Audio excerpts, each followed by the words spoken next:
공교육이 지금 이렇게 붕괴가 되고 있거든요. 제가 여기 좀 몇 년 전 자료이긴 합니다만은 교육통계 서비스를 보게 되면은요, 학업 중단율이 2018년도에요. 초등학교, 중학교, 고등학교에서 학업 중단자 1년에 5만 명이 넘습니다. 초등학교에서 한 17,000명이 넘고요. 중학교는 좀 적고 고등학교는 한 25,000명 정도 됩니다. 고등학생이 되면 주로 2학년쯤 되면은 자퇴를 많이 해요. 왜냐면 1학년 때는 공통과목을 듣거든요. 공통과목을 듣기 때문에 뭐 어떻게 열심히 하든지 간에 아무튼 공부를 합니다. 그런데 2학년이 되면 이제 선택과목을 많이 하게 돼요. 특히나 앞으로 고교학점제가 시작이 되면 1학년 때부터 선택과목을 이제 듣게 될 텐데, 그렇게 되면은 이게 절대평가가 들어가잖아요. 선택과목은 절대평가거든요. 그러니까 내신에 반영이 안 돼요. A, B, C 이렇게 나오기 때문에 내신에 반영이 안 됩니다. 그렇게 되다 보니까 1학년 때 내신을 망친 아이들은요, 2학년 때부터 내신을 회복시킬 수가 없어서 수시로 갈 수가 없어요. 수시로 갈 수가 없고 정시로만 가야 되는데, 학교에서는 어떻게든 내신 위주로 가르치죠. 그러다 보니까 이 아이들이 차라리 자퇴를 하는 거예요.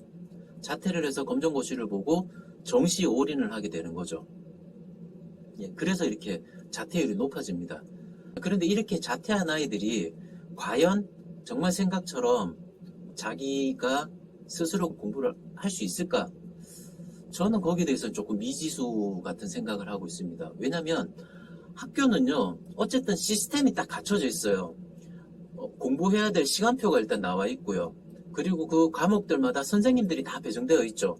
그리고 내가 공부하다가 모르는 거 있으면 바로바로 선생님에게 물어볼 수가 있습니다. 그리고 정기적으로 시험을 봐요.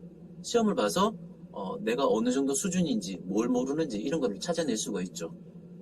그런데 학교라는 이 공교육 시스템을 벗어난 학생들은 이 모든 거를 자기가 혼자 다 해야 됩니다. 시간표도 자기가 짜야 되고요.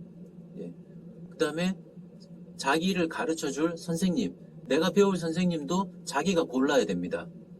그래서 이런 것들이 다 안 되는 친구들은 굳은 결심을 가지고 스파르타식 학원 이런 데 가는 친구들이 있어요. 스파르타식 학원에 가게 되면 거기서 견디는 애들도 있습니다. 그게 오히려 자기한테 잘 맞다 이런 애들도 있어요. 있는데 그런 애들은 소수고, 대부분은 그런 스파르타식 학원의 시스템을 못 견디고 나오죠.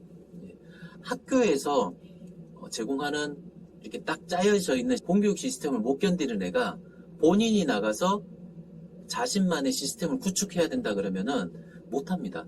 그래서 많은 아이들이 학교를 벗어나면은 좀 망하는 경우들이 많아요.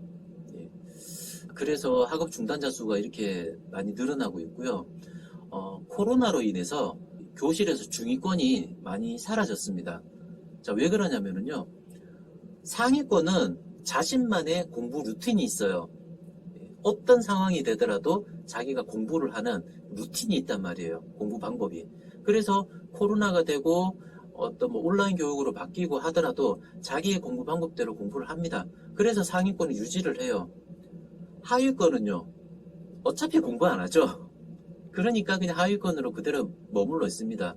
문제는 요 중간에서 애매하게 있던 애들, 자신의 루틴 없이 그저 이제 선생님이 딱 수업하면 수업 시간에 그래도 딴짓 안 하고 듣고 뭐 그 정도 하던 아이들, 이런 아이들이 환경이 확 바뀌니까 그 환경에 적응을 하지 못하고 공부를 못하니까 하위권으로 다 떨어져 버린 거예요. 그래서 지금 이제 중간이 없습니다. 이거는 어떻게 보면 중위권에 남아있을 수 있으면은 이건 기회예요. 이제 내가 공부를 조금만 더 하면 중위권으로 올라갈 수 있는 기회가 될 수도 있는 거죠. 좀 매몰차지만.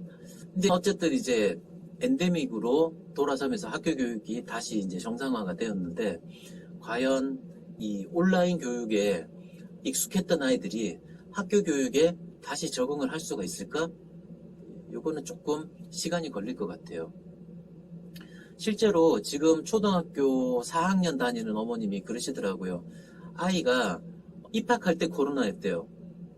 그래서 학교를 안 가다 보니까 이제 4학년 돼서 학교를 가는 거예요. 그러다 보니까 학년은 4학년인데 생각하는 거나 행동하는 거는 1학년 같다고. 그런 얘기를 하시더라고요. 그런 좀 문제들도 있는 것 같습니다. 아무튼 중위권이 무너지잖아요. 그렇게 되면 상위권도 사실 좀 손해를 보게 돼요. 왜냐하면 성적 내신을 내면 표준 편차가 되게 커지게 되거든요. 이렇게 표준 편차가 큰 학교에 대해서는 대학에서도 상위권들의 실력을 별로 인정을 좀 안 해주는 그런 경향이 좀 있습니다. 예, 그래서 이런 학교들에서는 상위권도 조금 손해를 본다.